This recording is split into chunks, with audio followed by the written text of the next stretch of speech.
Buenos días, ¿me escuchan?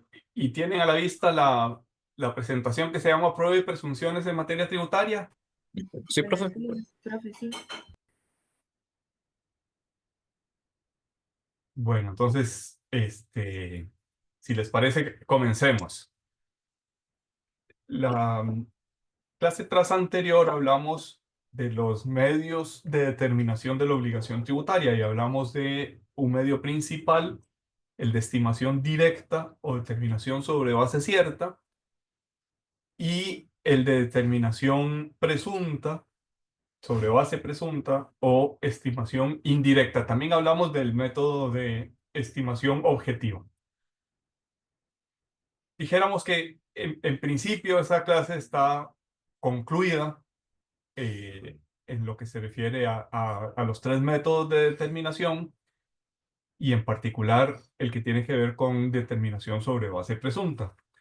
Pero la idea de este pequeño tema es cuáles son las pruebas que pueden utilizarse eh, en contra de una presunción. Es como tratar de afinar en qué consiste la determinación presuntiva y qué tipo de medios se pueden utilizar como medio de prueba en favor y en contra de la determinación. Y algunos pequeños excursos, como por ejemplo, qué cosa es prueba espuria, qué cosa es prueba en derecho tributario diferente del resto del ordenamiento tributario. Así las cosas, la primera cosa que suele llamar la atención de los tributaristas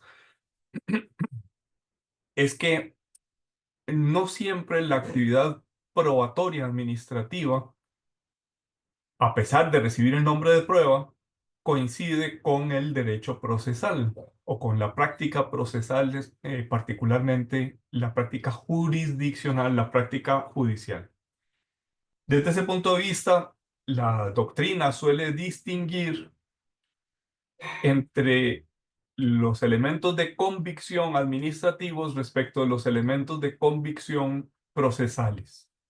Así suele decir la doctrina, mientras la administración comprueba, los italianos utilizan un verbo muy extendido, casi siempre que en los libros españoles citan ese verbo italiano, accerta, con doble C, determina, declara el an y el quantum de la obligación tributaria, comprueba el hecho generador y comprueba la magnitud del hecho generador y por tanto determina un monto.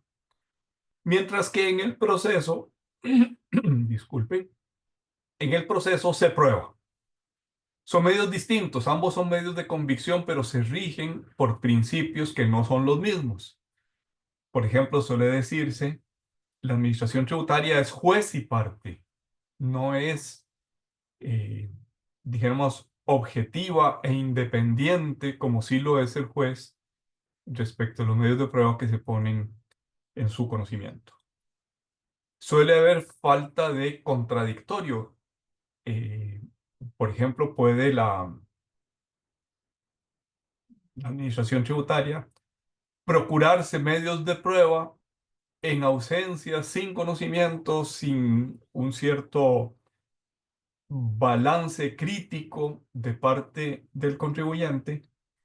Eh, por ejemplo, cuando pide información de terceros, cuando hace estadísticas de todos los contribuyentes y la compara con eh, la situación de aquel sujeto fiscalizado del obligado tributario. No hay verdaderamente contradictorio en fase administrativa. Se puede además prescindir de asistencia letrada. No es que el Código Tributario, no es que la legislación pretenda prescindir, sino que permite prescindir de la asistencia letrada, mientras que es muy excepcional en un proceso jurisdiccional el que una parte eh, no tenga asistencia de un profesional en derecho. Junto a las pruebas, además, se admiten las estimaciones indirectas, La prueba presuntiva, podríamos decir que si bien existe en todo el ámbito del derecho, no es tan usual como en el derecho tributario. Y finalmente, pues hay deberes de colaboración de los contribuyentes, de los obligados tributarios, que a veces coluden con la prueba procesal. Es decir, mientras que en el derecho procesal civil, por ejemplo, la carga de la prueba está distribuida de tal manera que yo puedo probar o puedo omitir la prueba que me perjudica. Los deberes de colaboración llevan a que los obligados tributarios proporcionen prueba incluso cuando les perjudica en sus intereses particulares. Esas, podríamos decir, pruritos de conciencia de la doctrina sobre si deberíamos llamar prueba o no a, la prueba, a los medios de convicción administrativos, resulta que chocan bastante con la terminología que utiliza el Código de Normas y Procedimientos Tributarios y el Reglamento de Procedimientos Tributarios. El código tiene una sección denominada prueba. Hay artículos que expresamente hablan de medios de prueba, por ejemplo, el 140, el 184. eh, Se admiten todos los medios de prueba admitidos por el derecho público y el derecho común. No puede haber una remisión más amplia, ¿verdad? Todos los medios de prueba pueden ser invocados en materia tributaria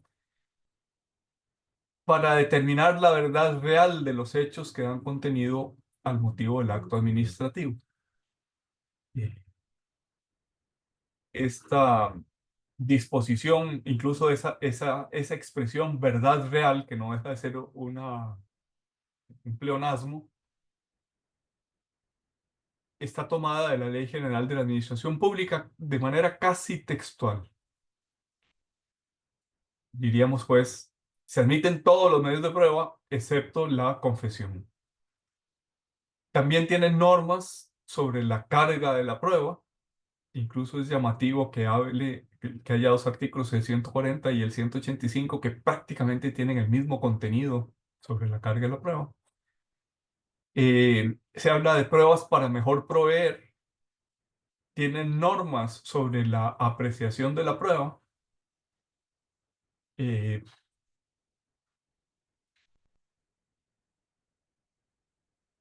¿Por qué no quiere avanzar esto? Admite prueba en el recurso de apelación, es decir, admite prueba, podríamos decir, a diferencia de otros ordenamientos que solo admiten prueba en la primera etapa de discusión con la administración tributaria, los admite en el recurso de alzada, algo que es, digamos, en algunos ordenamientos se admite, en otros ordenamientos no se admite, en otros ordenamientos se considera incluso como una falta de lealtad procesal el que los medios de prueba se proporcionen ante el órgano de alzada y no ante la administración tributaria. No es el caso de Costa Rica. Esos artículos 156 y 163 expresamente admiten prueba.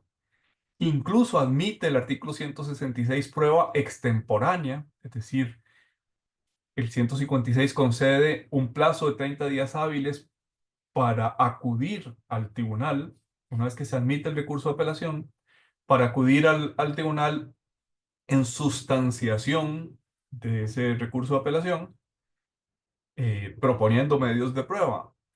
Y se admite que extemporáneamente, es decir, pasado ya ese plazo de 30 días hábiles, se pueda añadir prueba fuera de ese plazo. Eso también es una particularidad de la normativa costarricense que me parece que esta sí es más excepcional respecto de los otros ordenamientos. Declara plena prueba los informes o certificados de profesionales, típicamente contadores públicos autorizados, pero profesionales que tengan fe pública. Hay un helicóptero que compite conmigo,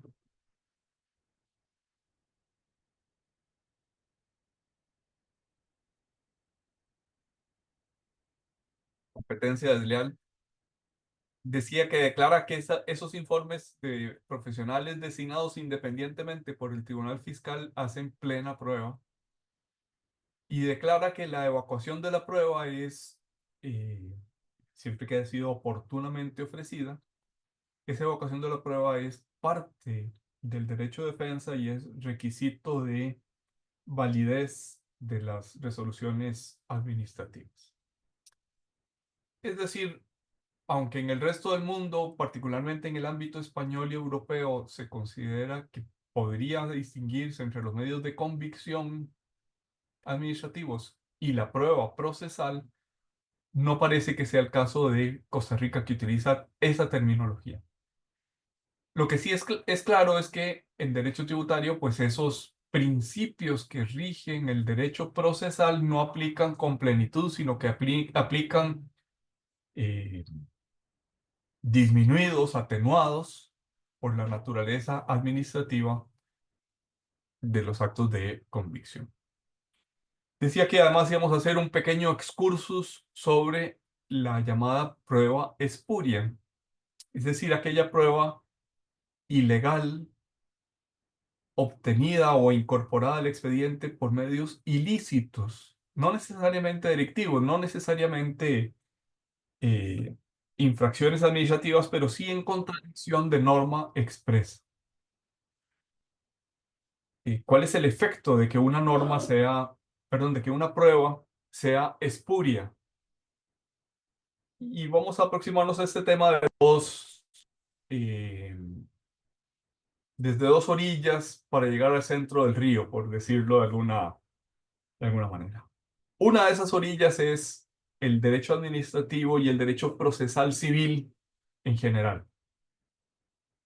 La otra orilla es el derecho penal, el derecho procesal penal.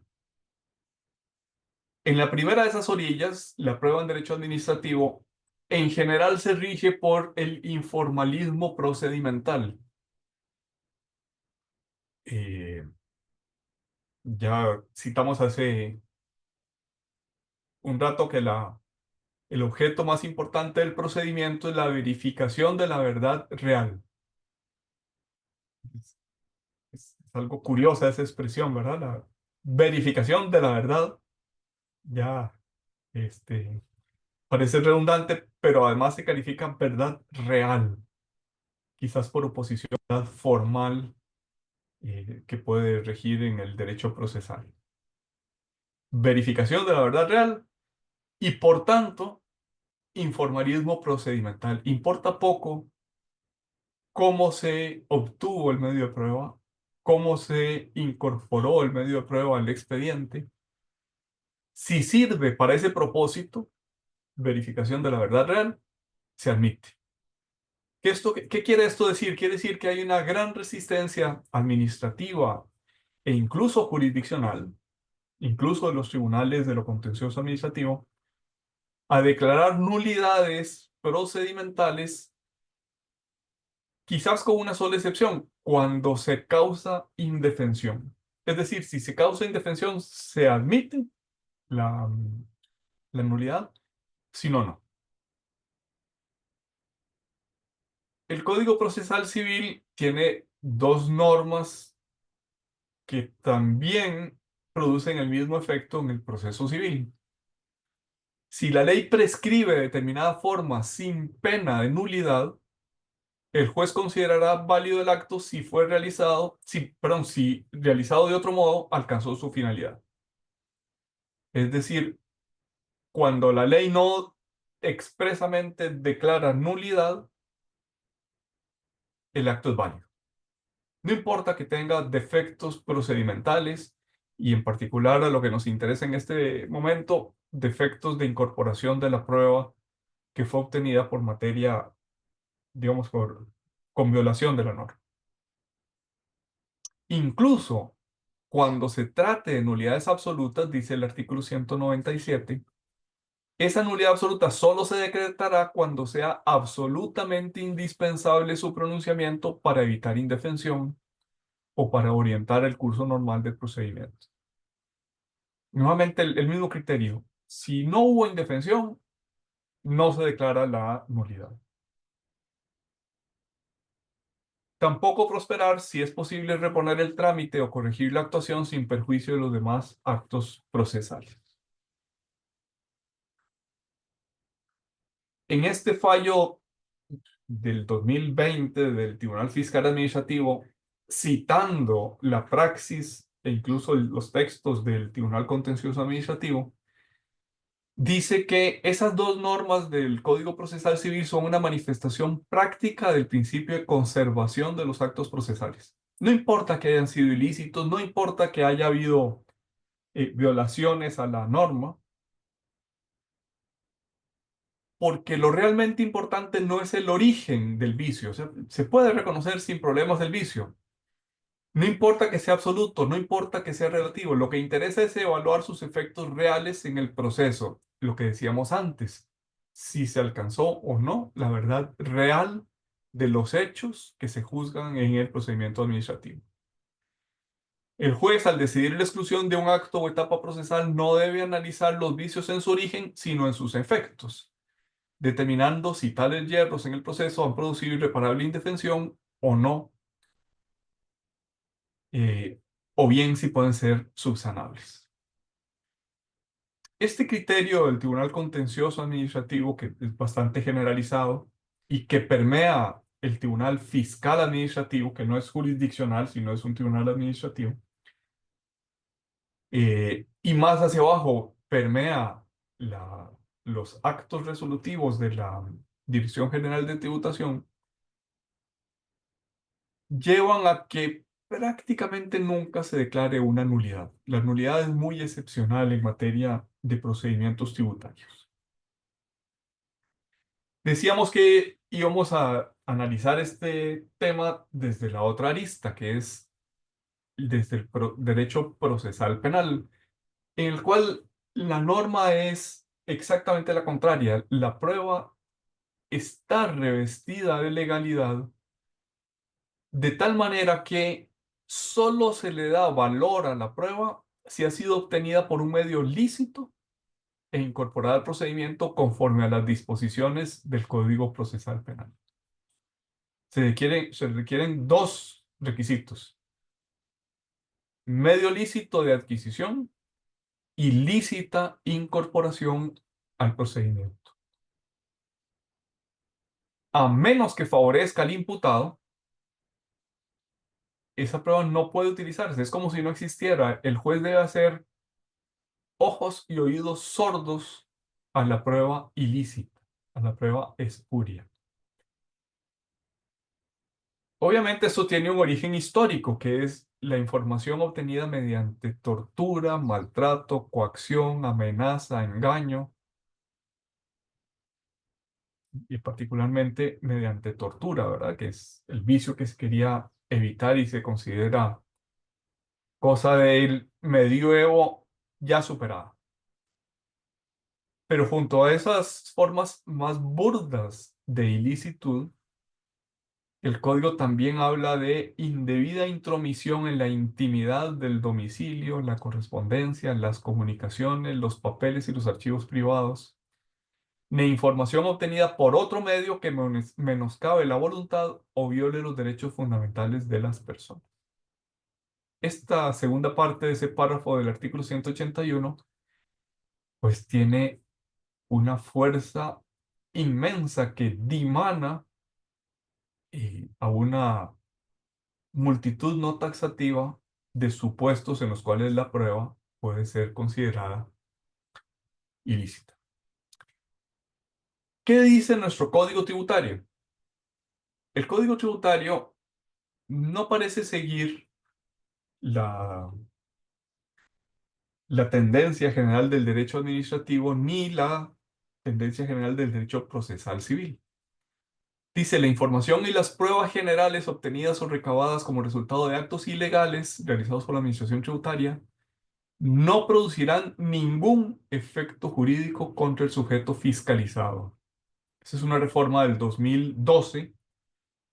Curiosamente, se puso tanto en el artículo 115, eh, digamos, al inicio del procedimiento administrativo, como en el 176, casi con las mismas palabras, en el capítulo que regula los derechos y garantías del contribuyente.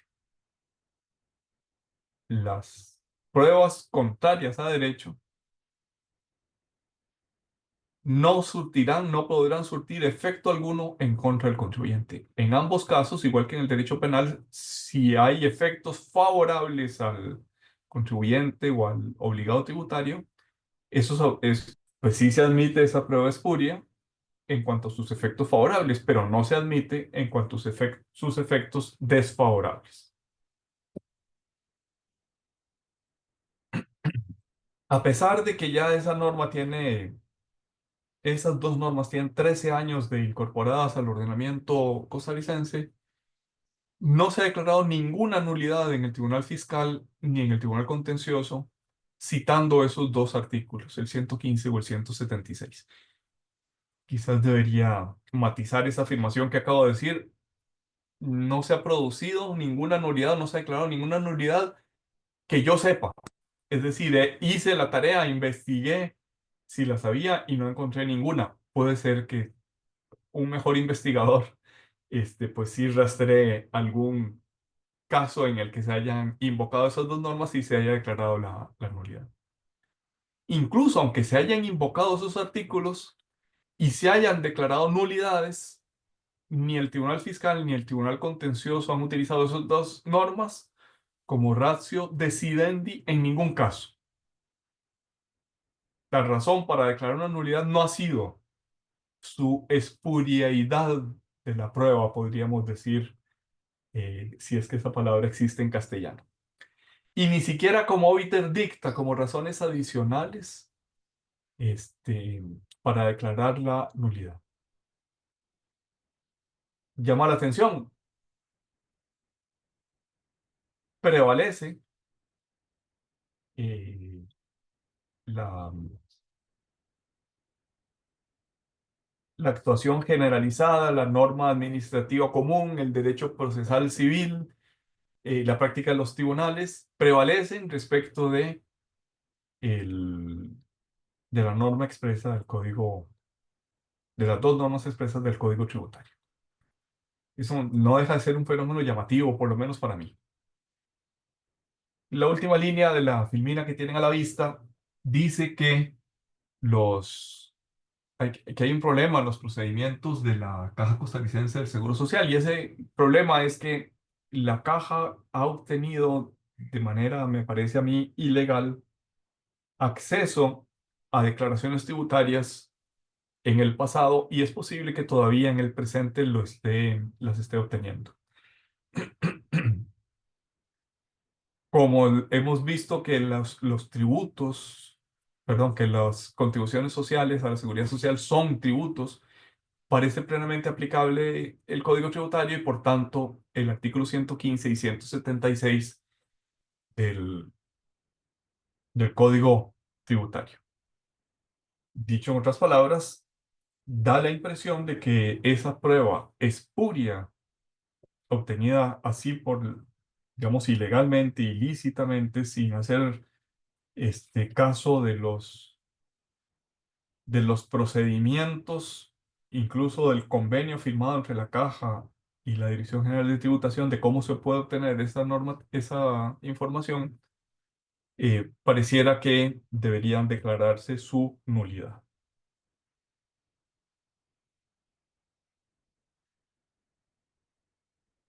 Estos artículos 124, 125, particularmente 125b, los vimos con cierto detalle en la clase de hace 15 días. Cuando no haya declaraciones, cuando las declaraciones sean falsas, ilegales o incompletas, se puede determinar de oficio, puede la administración determinar de oficio de forma directa, determinación sobre base cierta,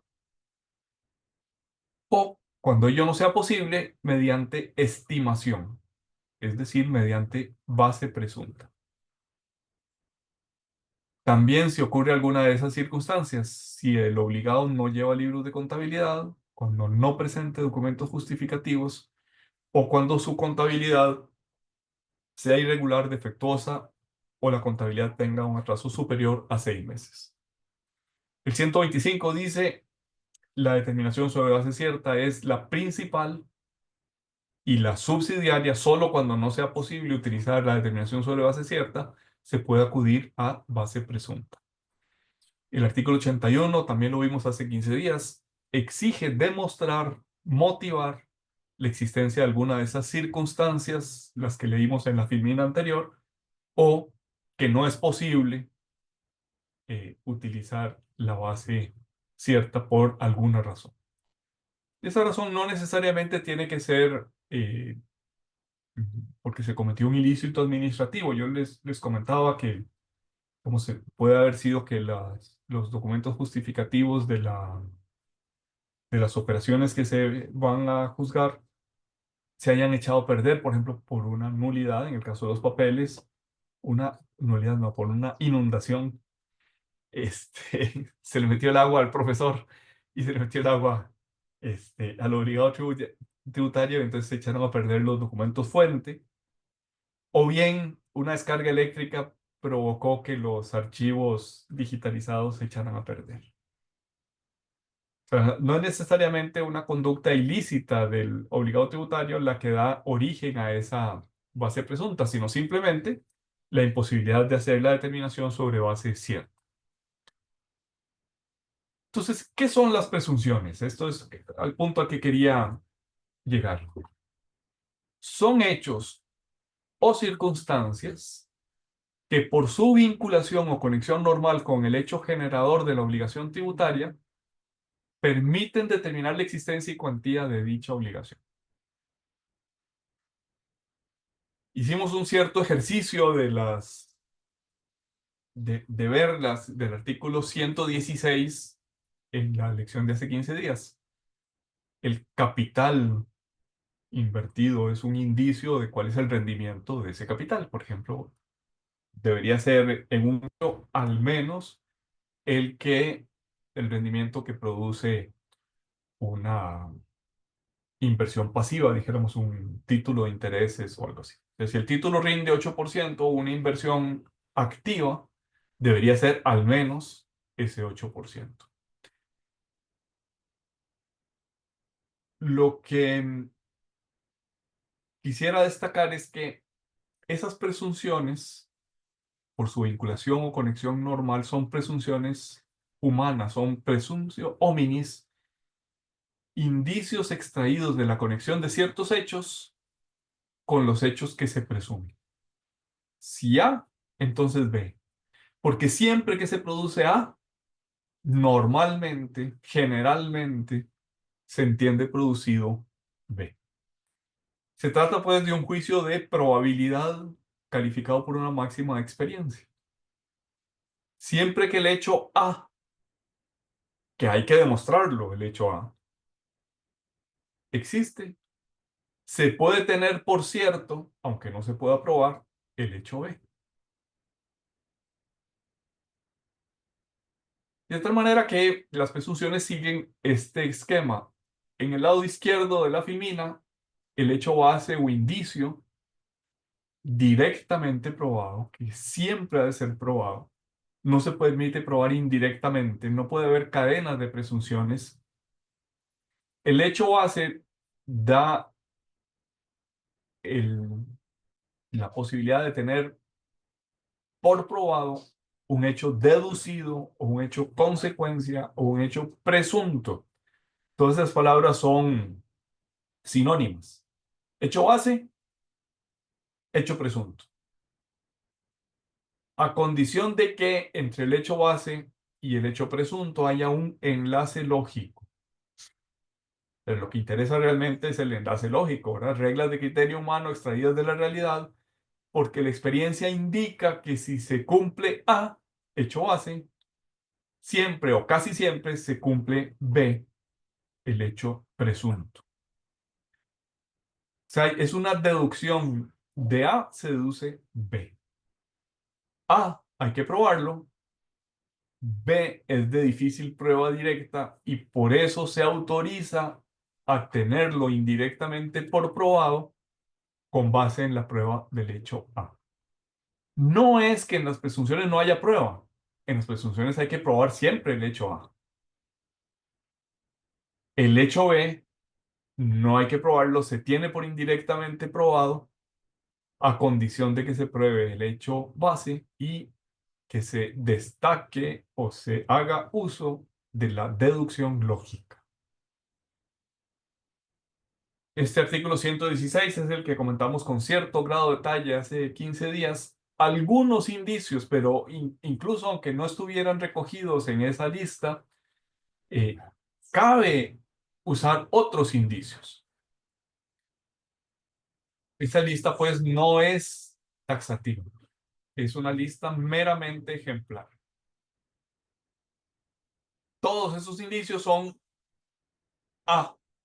La consecuencia es B y B es la renta, el volumen del hecho generador que se quiere grabar. Dice el artículo 169, estamos dentro del capítulo del código que se habla, que menciona o que enlista los derechos y garantías del contribuyente. Ese artículo dice que las presunciones pueden combatirse mediante prueba en contrario, excepto si expresamente prohíben esa prueba en contrario. La doctrina, que no la legislación, distingue entre prueba en contrario y prueba de lo contrario. Insisto en que nuestra legislación no hace esa distinción, habla solo de prueba en contrario, pero se refiere a ambos tipos de prueba. Esa distinción de prueba en y prueba de lo contrario es una distinción útil para entender mejor el mecanismo de la presunción y por eso es que está en esta filmina, es simplemente con propósitos didácticos. Prueba en contrario es no se realizó el hecho base. Recuerden que nuestra estructura es si A, enlace lógico, entonces B. Si A, entonces B, entonces es el elemento deductivo o enlace lógico. La prueba en contrario se refiere siempre al hecho base, según la doctrina. La prueba de lo contrario se refiere siempre al hecho presunto o al nexo lógico del hecho presunto con el hecho base. Por ejemplo, en el incremento injustificado de patrimonio, que también lo comentamos no hace 15 días, sino hace más semanas, el incremento injustificado de patrimonio uno podría declarar, perdón, podría probar si hubo incremento, pero no es renta gravable, fue una donación, fue una... Me gané la rifa de Credomatic de fin de año, el automóvil que no puedo comprar con mis ingresos. Eh, o sea, puede haber prueba directa o indirecta de lo contrario.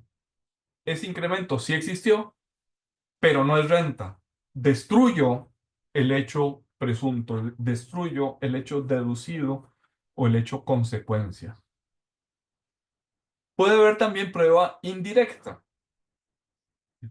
Por ejemplo, el resultado de la prueba directa implicaría un hecho presunto improbable. Implicaría, por ejemplo, en el caso de un hotel, que el hotel tuvo un 125% de ocupación en el año.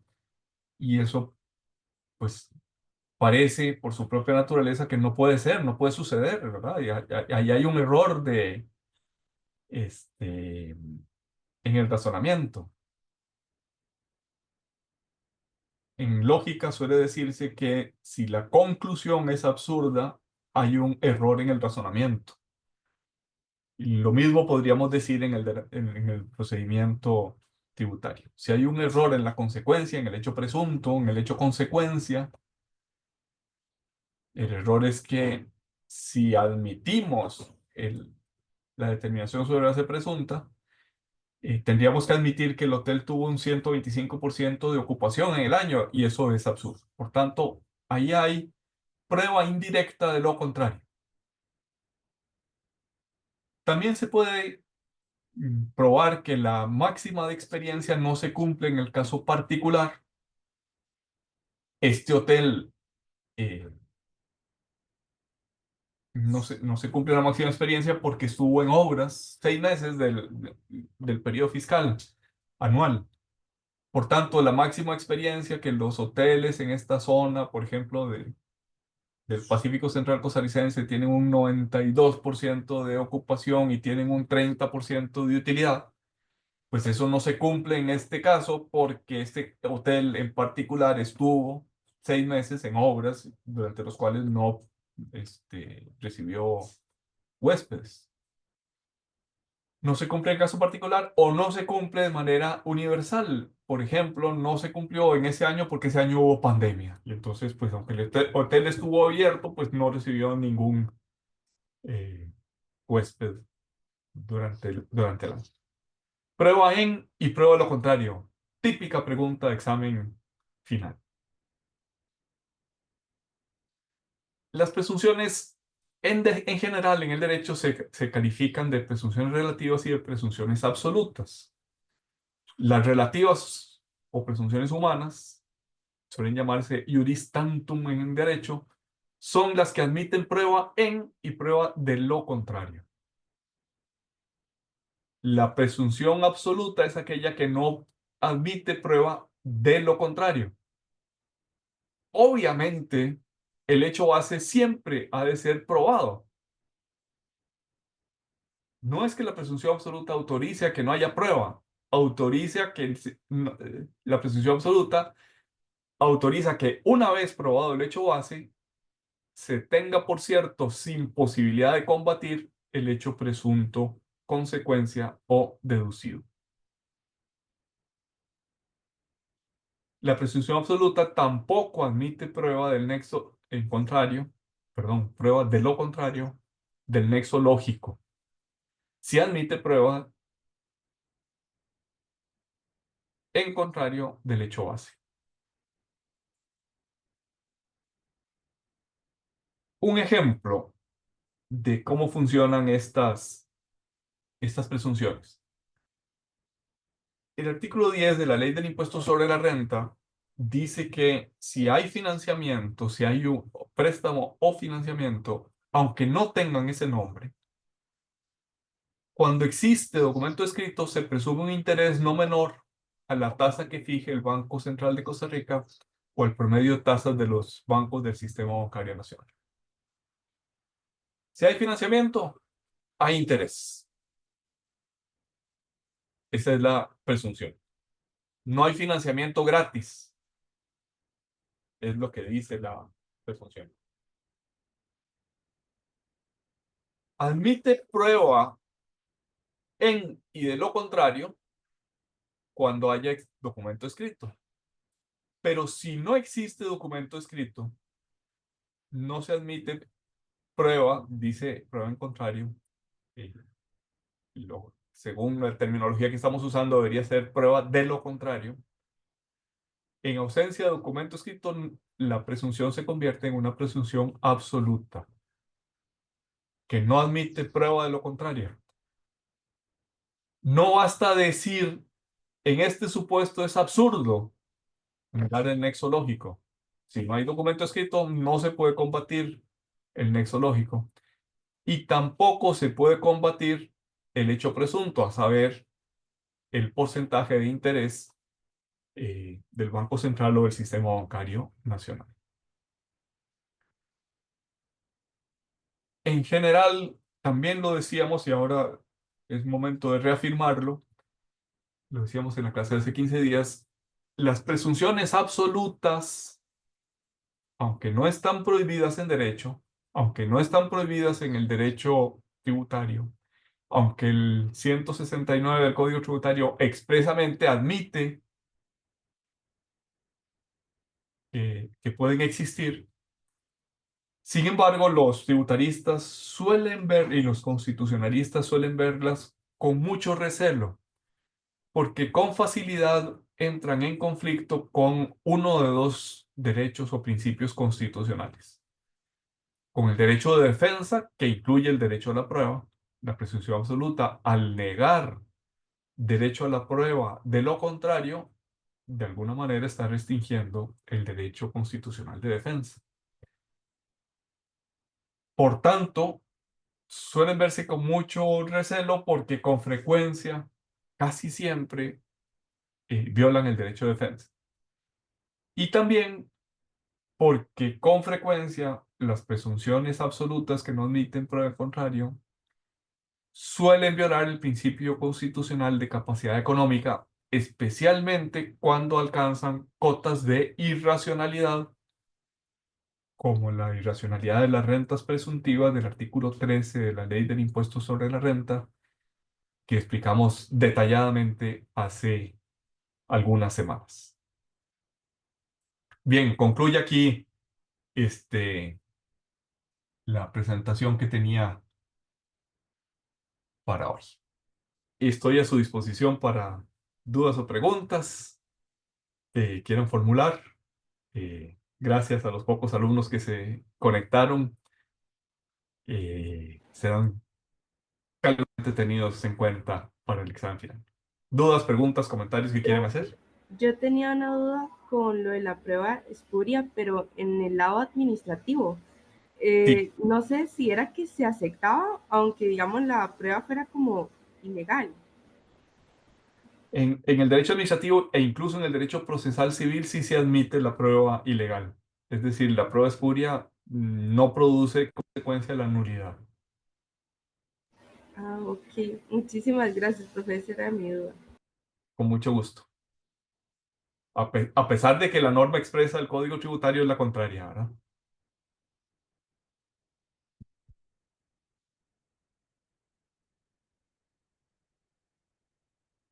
Bien, bueno, si no hay más preguntas, lo vamos a dejar por ahí. Muchísimas gracias por haber participado en la clase de hoy. Gracias, profe. Lindo día. Gracias, profe. Igual, Nos hasta vemos. luego.